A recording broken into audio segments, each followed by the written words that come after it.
Volume 7 C47.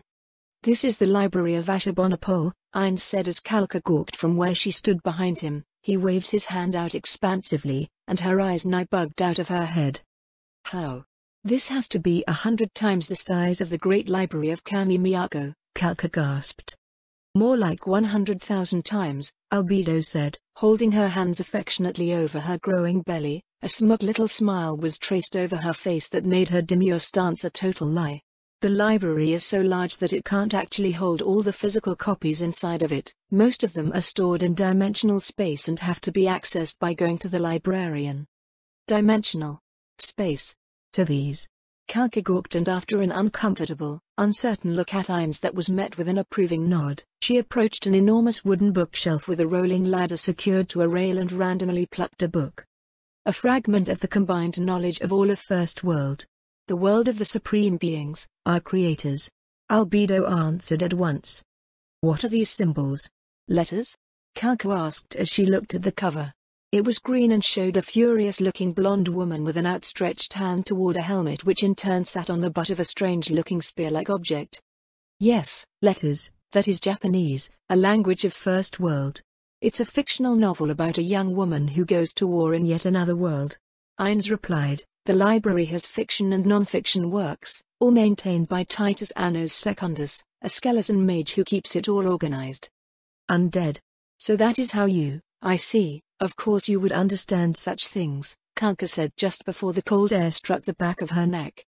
My lord has summoned me, and I must appear, Titus said in an impassioned flourish, and a melodramatic gesture having one hand pointed up and another on his chest. Kalka stiffened. He's behind me, isn't he? Yes, Albedo said, and held her arms out reflexively. Without thinking, Kalka handed her child over to the All-Mother and turned around. Her mind raced to prepare herself for what she would face. He won't hurt me, he won't hurt me, just remember that. She was still repeating the self-reassurance when she found herself looking at the skeletal chest of the undead, and raised her eyes to meet his own. The face was non-existent, though a pair of horns on his head quickly caught her eyes. She gave him a once-over, more at ease now thanks to the presence of her husband, and noticed the hooves instead of feet. Whatever he was, it wasn't human. She realized instantly, but more notable to the magic-casting queen was that his adornment was clearly almost all magic items. Rings on his fingers, a robe that gave a light that would have been plenty to read by in the dark. Curiously, nothing about him screamed violence. If anything, it was like being around just another library patron. Albeit a bizarre one. Almost like it was just an illusion. She thought with surprising rationality given the equal absurdity of her circumstances. Titus, this is Queen Kalka of the Roble Holy Kingdom. She is a guest here and should at all times be treated well and given whatever she asks that is within your power to grant, Ainz said, and Kalka crossed one foot in front of the other, and bent at the knees in a polite bob. Pleased to meet you, she said, keeping her natural fear of the undead at bay with a lifetime of royal manners. Welcome to my workspace, where all the knowledge of the First World resides within my care. Titus answered and swept his right arm in front of his waist and bowed deeply. First World. The world of the Supreme Beings. So, husband, you came here from another world? Kalka asked, turning to face the Allfather, her husband, again. I did. The same realm your gods came from, by the same means they did, Ainz said, though he kept it vague, allowing her to draw her own conclusions. She is handling this much better than I expected her to. It must be the fact that magic exists. Just about anything can be dismissed as great magic if you don't understand it. Ainz mused and then added, Titus will teach our son reading and writing when he is with me. He was designed with an educator's passion of books and literature of all kinds. So Aura will teach him animal handling, Mare will teach him about plants, Titus about literature and writing. These are fine subjects, husband, but... She pursed her lips as Aurelian stirred in Albedo's arms. Kalka? Ainz asked. My husband, my country has a strong warrior heritage. We have had to be in order to survive against the Abelian Hills. We are the only country to train all its fighting-age population in how to do battle. Even our peasants are drilled every week from the time they could walk. This is also how we managed to break away from the slain theocracy. With all that he is to be taught, you haven't mentioned his sword master. Kalka asked, we have our own but Surely you wouldn't neglect that? Albedo began to chuckle and looked up at Heinz. My beloved, she should meet Cocytus. We wouldn't want her to fret over this for long and spoil her feelings about her visit, would we?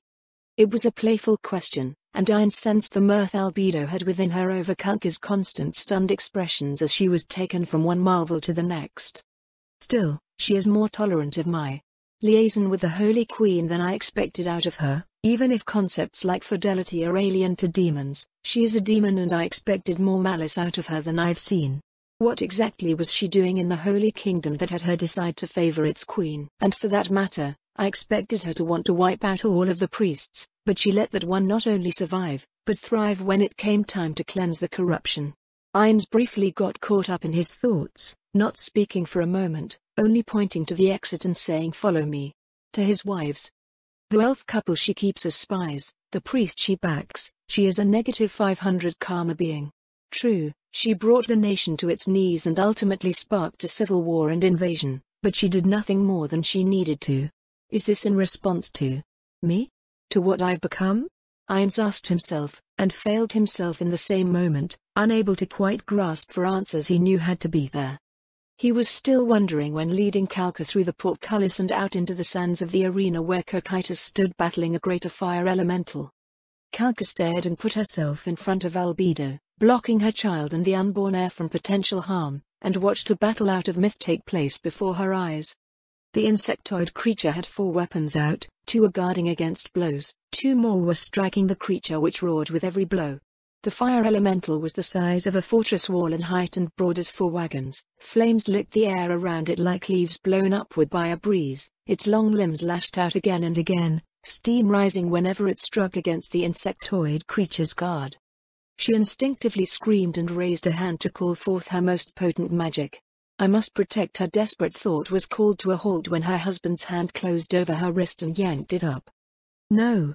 It's just a training exercise. You're in no danger, Heinz exclaimed, and an instant later, the insectoid monster undertook a series of rapid blows that saw the creature howl, fall to the sands, and fade away to nothing. His hand was firm, commanding, and for an instant, alarmed. The insectoid creature was approaching. Kalka's heart was pounding in her breast, which rose up and down with hard, heavy breathing. Forgive me, I should have told you. Training takes place down here against things people, normal people, have no chance against, but they're no challenge for the created beings of myself or my friends, Heinz said and gently released his hold over her wrist. Had you attacked, you would have created aggro on yourself, and the creature might have lashed out at you. My lord. Have I disturbed you? Cocytus asked as he came near and lowered himself to a kneeling posture. His weapons disappeared back into their dimensional storage save for the one in his upper left hand, a large glaive which had its butt pressed into the sands. No, Cocytus, I am merely bringing my wife to introduce her to my son's sword tutor, Heinz said, and Cocytus briefly shivered. Kalka looked at the insectoid creature. He was icy blue, everything around him felt cold and yet she felt no hostility from him to speak of. Far from it, when she heard Heinz say son, the creature, despite having no human features, had an air of supreme happiness about him. See Cocytus. Is it safe for me to touch you? Kalka asked and took a tentative step toward the creature. Of course. I do not harm the unarmed, Cocytus said, and the woman's hand, shaky as it was, came out and touched his mandible. Her skin was warm and soft. Had she tried to touch him elsewhere, he doubted he would have felt her do so. But that was a little more sensitive than most of his body, and so he couldn't not notice it. You were excited when my husband mentioned teaching my son, weren't you? Am I wrong? Kalka asked in a motherly voice. Her bosom still heaved as her previous panic-induced reactions were slow to fade, but her voice at least had none of the previous fear. I want him to ride on my shoulders, Cocytus said, and Heinz glanced at Albedo, who in turn reached out and squeezed his hand. How long has he wanted this? Heinz wondered privately. Just as surprising, Kalka seemed to take to the ice insect warrior almost immediately. I was brought up around warriors, martial men of vigor, honor, courage. I can always tell when those virtues are present in someone else, and I know you will be a wonderful mentor and teacher to my son. I would be proud, Proud to have him ride on your shoulders, Cocytus, Calca said and straightened up. The queen straightened up and turned around to face her husband. This settles it, even if nothing else did, this tour would have. My husband, I need your help. Mother, I would ask the same of you, queen to queen, wife to wife, mother to mother. Clad in her dignity, her back straight and hands at her sides, Calca was every inch a line of rulers that stretched back centuries, wrapped up in the flesh of one single woman. A regalness and resolve settled over her more potent than any mere rich clothing could ever offer. With what exactly? Albedo asked at the unexpected and yet ungiven request. The queen putting herself in the path of perceived danger to the unborn heir, and of her own child, ratcheted Albedo's view of the human monarch up several inches on the measure of monarchs. Another revolution. My experience with the Queen of Frost, the elves, the children. Or? No, the created beings of this place. I'm no fool, even if I haven't the cunning of the Golden Queen. Everything I see tells me that my country's isolation from other races is going to end even faster than I thought. I had thought to make it slow, with only limited integration and association with Queen Baraha's merchants over the next few decades. But I see now that this isn't going to work. It just can't. Power by nature can't be contained forever. I want my nation to lead the way, not be dragged along kicking and screaming into the future, nor even taking tentative tiny steps and drifting ahead. If we don't lead, we will fall behind, and my throne demands better of me than that. So you want what? Help bringing non-humans into your country? Albedo asked, the steel expression in the Holy Queen bordered on fanatical. But to her surprise the Holy Queen denied it. No, not just that, I want them to be part of my country, to be seen as part of my country. The old religion, the old ways won't allow that. We need new ways. We need a new God, she said, and that hand of hers that Ainz so recently clasped, rose and leveled itself at Ainz. Him. The whole world needs to know what he is, and our reward for it, is a world where all our children will grow safe and happy. The world where my son would have to despise his sibling for the half-blood they will bear, must die, Calca said with iron finality. And for the first time since she had first watched the Holy Queen from the mirror in Nazarick, Albedo looked at the human queen with something else. Respect. Volume 7 C48. She watched his brain made for the window. Oh, how cute, he thinks he can run away. She suppressed her laugh and chased after him. He must not recognize me. It was very nice of him to come rescue the slaves of this house I suppose, but he missed a whole bunch of them in the basement. She dropped down into the sprinter's posture with one leg to the chest and one back, her fingertips barely touching the floor. She smirked. I'll give you a 10-second head start, she thought, and counted them down. She watched as he cracked through the glass, scattering it inside and outside and disappeared from view. Ha, this isn't the open countryside with you having a long head start. You haven't got a prayer. This part felt good, a good feeling she needed after watching her brother run away, and learning what she had only hours before. You are just distracting yourself. A part of her mind whispered to her, but she crushed it down and finished the count. 3, 2, 1. Go, she whispered and followed him through the glass. She went at a dead sprint without using her martial arts, and the ground raced beneath her feet. She jumped from the ground up to the tallest building she could and searched him out. Oh come on brain, I have to be the world's worst tracker. I nearly got lost on the way back to a city I could see.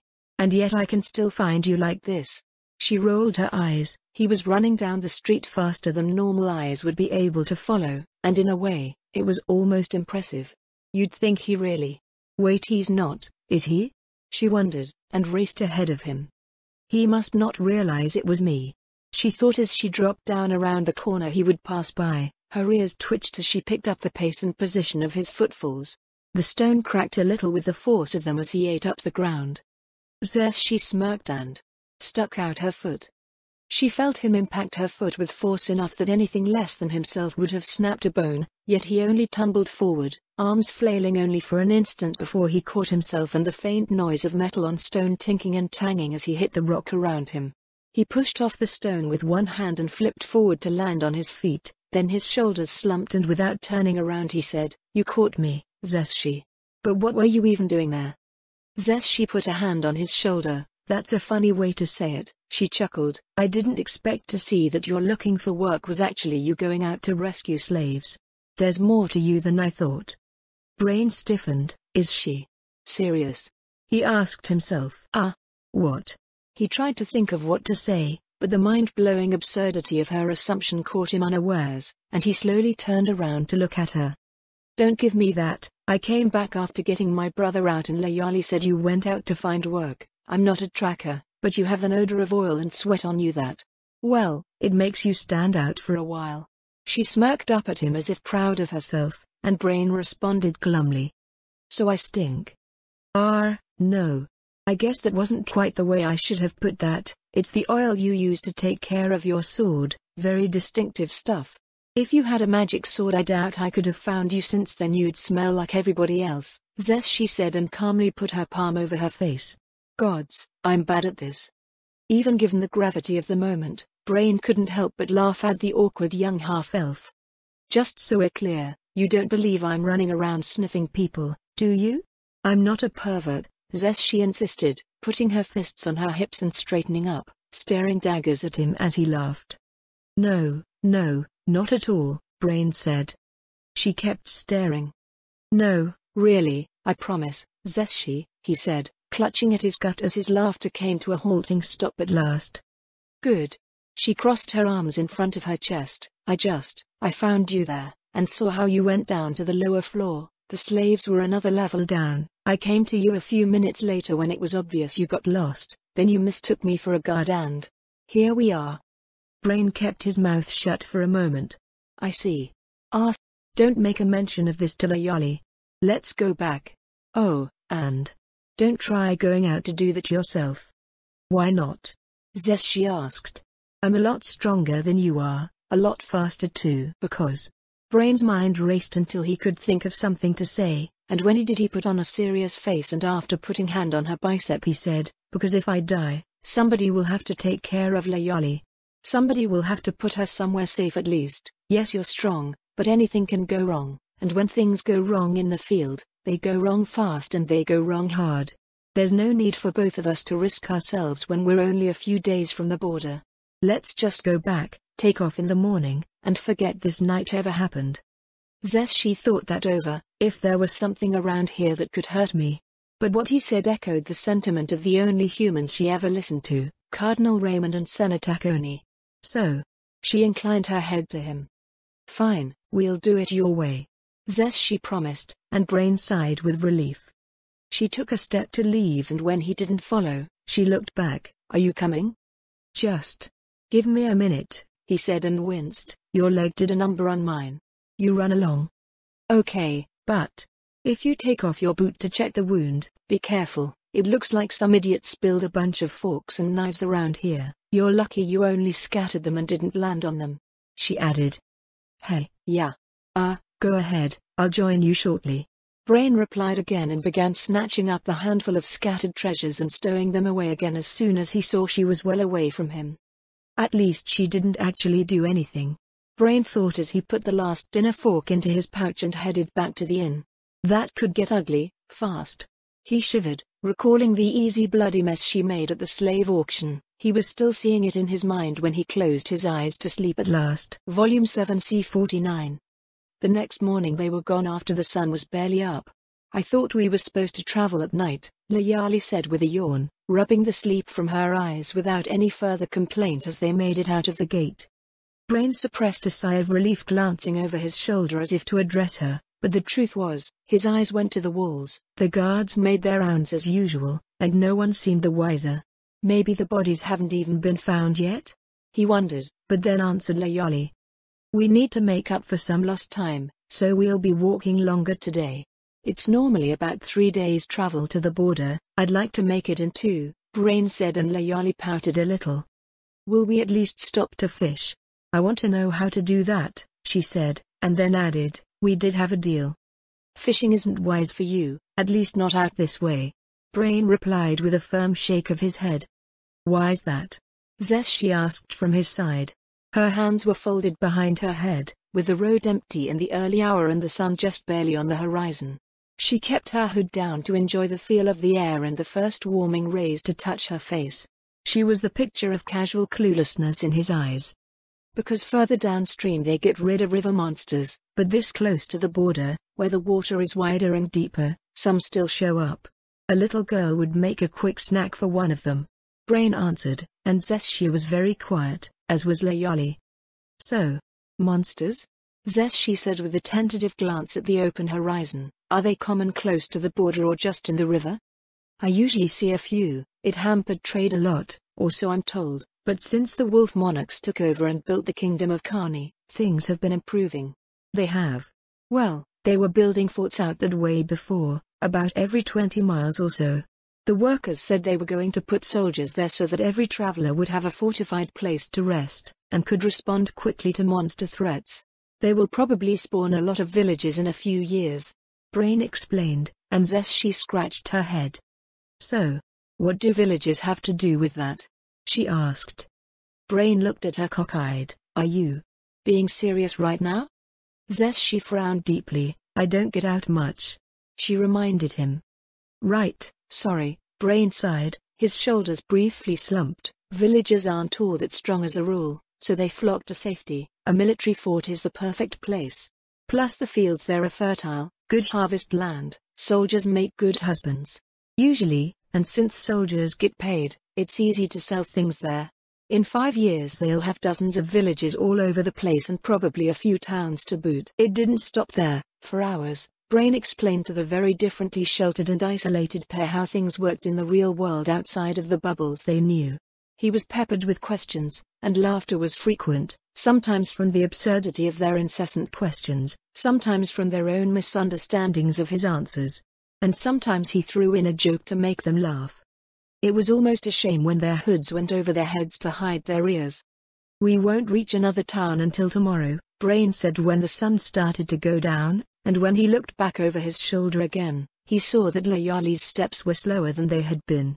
She's very strong for someone her size and age. But all this walking, it's probably getting to her. She should have said something. He thought, and then said, but let's stop for a few hours at least. I'm getting a little bit tired, and a lot hungry. Layali's face immediately brightened up and she pointed to a small bend in the river along which the road ran. Perfect, right, Brain? She asked with a sunny smile that struck him as completely at odds with the desperate and agony-filled child he plucked from the river. The extra food was doing her good, she was filling out more, and the scars were gone. In a word, he couldn't look at her without thinking cute. You're catching on, he said, and gave an approving nod in her direction. They veered off the road and Brain tossed his bag to the grass. Layali immediately got to work, but before he could offer to assist, Zeshi turned on him. Now to start keeping my bargain, swordsman.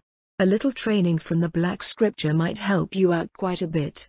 Zeshi's wolfish grin emerged and she looked almost childishly predatory. Her hood came down and she drew her hair out from beneath her cloak to hang loose at her back. Fine, but you don't have a sword or any other weapon. Brain replied as he took his sword out of the sheath and took his position while Layali began to work. I don't need one. Zeshi replied, you can't cut me. From any other, Brain would have found that insulting, but from her it was the plainest truth. He spared one glance at the young half-elf girl. Don't get too close to the water, no matter what you see there. All right, now come at me, swordsman, Zeshi said as soon as they saw Layali step back from the babbling noise and set out their bedrolls in place. Queen Draudillan stood beside the Elf King holding the pitcher of wine. He seemed to be in good spirits for the moment. His cup came out to her, and she stepped onto the stool, then filled his cup for him, then stepped back down again. At least you are not as stupid as my other children, the Elf King said with his broad sneer down at her. Thank you, my lord, Draudillan said, keeping her eyes cast down. The reason for his praise was that she placed a stool nearby so she could stand on it and reach his cup, rather than expecting him to lower it to where she could reach without assistance. He snorted, hardly a compliment. My children are such useless creatures. How am I supposed to dominate the world with such useless whelps? He asked the question while a stone-faced male helped his wife to her feet, and walked her bruised and worn-out frame out of the tent. They didn't look at their king as they departed, though they cast a hopeful look at Draudillan as they left. In her time with the elves, She'd become adept at comfort, care, and tending the injured, and they were always injured needing tending. The women doted on her, and the men looked at her with a mix of pity, regret, and gratitude when their wives and daughters were treated by the seemingly gifted hands of the human royalty.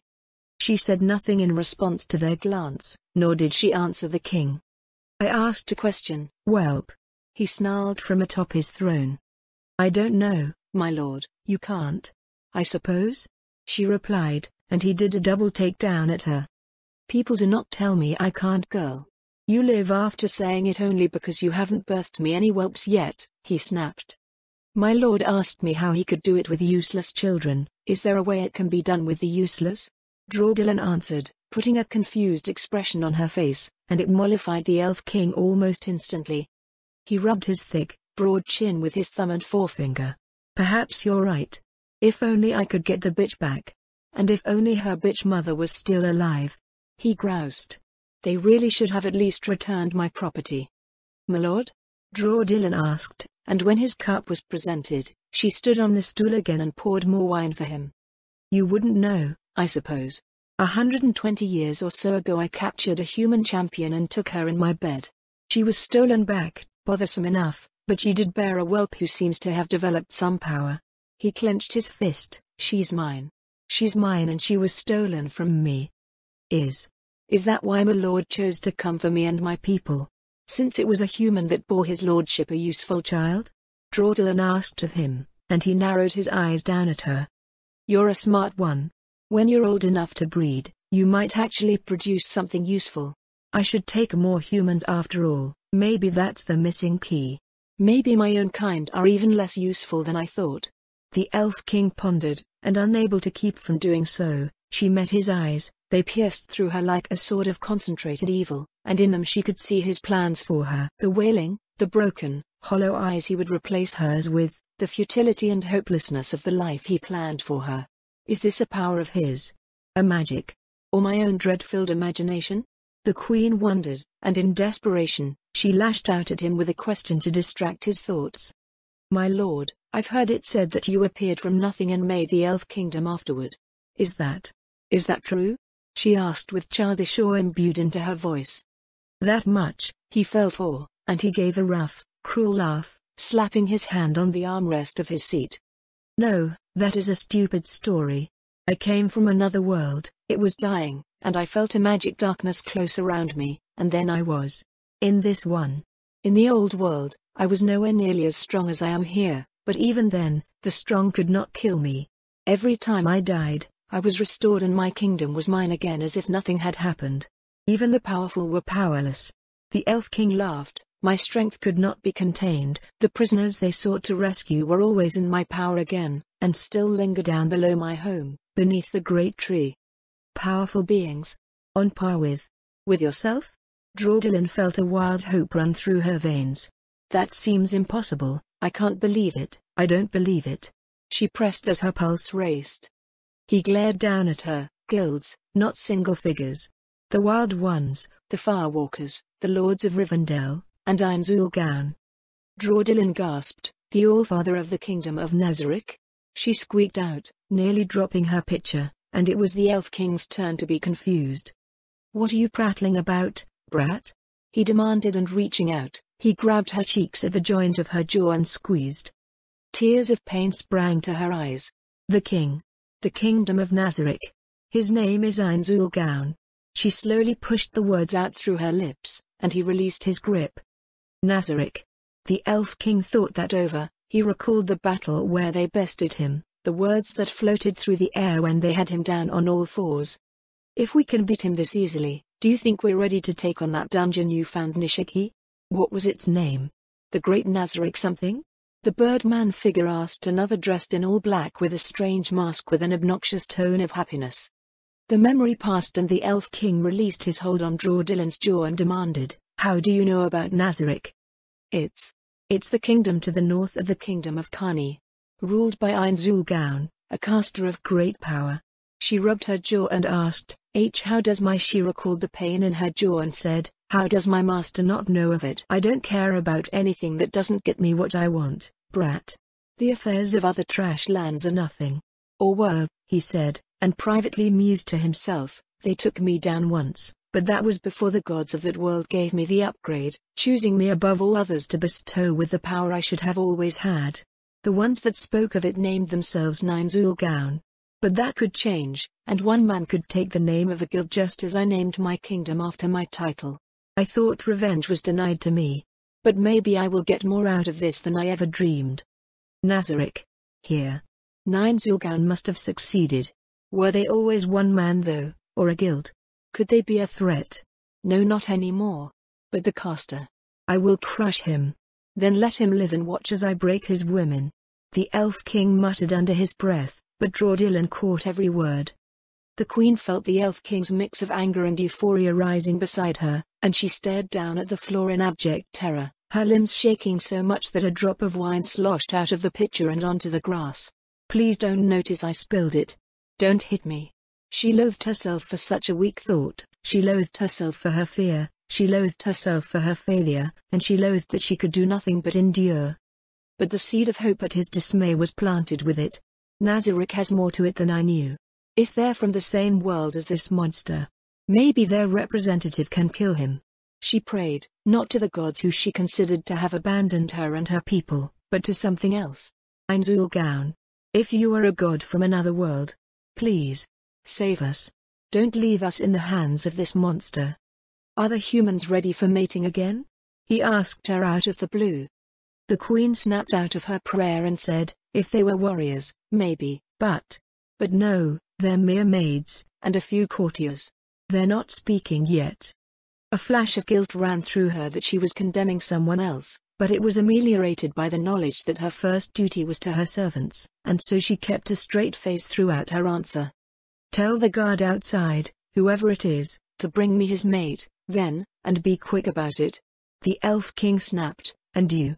Come back in an hour to drag her back to your tent." "Master," Draudillan said numbly, bobbed at the knees, and made to leave his presence again. Volume 7 C50. The Queen of Frost was seated across from her counterpart, the Golden Queen Renna. Of all the nobles Naya met, this was the only one to raise the hairs on the back of her neck. There was nothing concrete about it. The Golden Queen always wore the most serene and sweet expression on her face, and she was always polite. But even now, sitting opposite the woman and listening to her speak, Naya felt like a serpent was winding its way about her body. "I could easily kill her, and yet I can't help but feel like she's looking to devour me," Naya thought, as her counterpart went on about establishing trade networks that would span the Western Passage and link the Holy Kingdom, Malbian, the Dark Dwarves, the Dark Elves, and Riestais all together at a single location. Naya, predictably, proposed a city location in her territory to act as the central meeting place of the various nations, while Renna proposed a site farther north in Riestais. With no obvious resolution available, they tabled the matter and the Queen of Frost poured wine for herself and slid the bottle slowly across the table to her opposite number. "Why did you ask that we meet without servants?" Queen Renna finally asked as she poured her own goblet with some annoyance obvious on her face in the form of a small frown. "Are you having trouble lifting that bottle, Queen of Gold?" Naya asked with a playful teasing smile that bared just a hint of her vicious fangs. "Not at all, Queen of Frost, not at all. I'm just not used to doing common work for myself," Renna retorted. "I understand, not all of us were born with power handed to us, some of us. We had to come by it by other means. If you really need a servant, I'm sure you have someone you can trust to be discreet, who you will take responsibility for if it comes to it." Naya answered and glanced at the door, inviting Renna to summon one. Renna settled her temper. "Of all the royalty I've encountered, this one is the most frustrating. The peasant woman from Riestais is easy to predict, all goodness and concern. Her husband, all academic. The Holy Queen, so devoted to the growth of her nation, but no real head for violence. But this one." Renna grated naturally against her. From a notable if not wealthy noble house, the common squire turned queen was a mix of absolute barbarism, bad manners with no real deference toward protocol, and a sharp but direct manner that made her both predictable, usually, and uncontrollable. Worse, she has no direct obedient loyalty to the same master that the rest of us do. Not yet. In short, the crude dragonette could not be reined in readily. "It's fine, Whatever you wanted to discuss privately, it must be important if you expressly asked that we meet without servants. So, what is it? Rena asked, choosing to be directed last. It was the right choice. Naya raised her goblet, as did Rena, and the dragonid said, to the safety of our sister monarch. May she be found alive and well. Rena responded, and they drank the rich dark wine until all of each goblet was left empty. Now down to business, Naya said and straightened up, her wings spread wide apart, giving an almost demonic air to the dragonid. She then answered the Queen of Reestais by saying, the old religion is a problem, and it has to go. Rena pulled her hand away from the goblet to ensure that she didn't knock it aside when she was jerked upright in shock. The faith of the 6. Of the 4. You're serious? Naya gave an emphatic nod. I am. I grew up in that faith, I know what it says, and they will not change.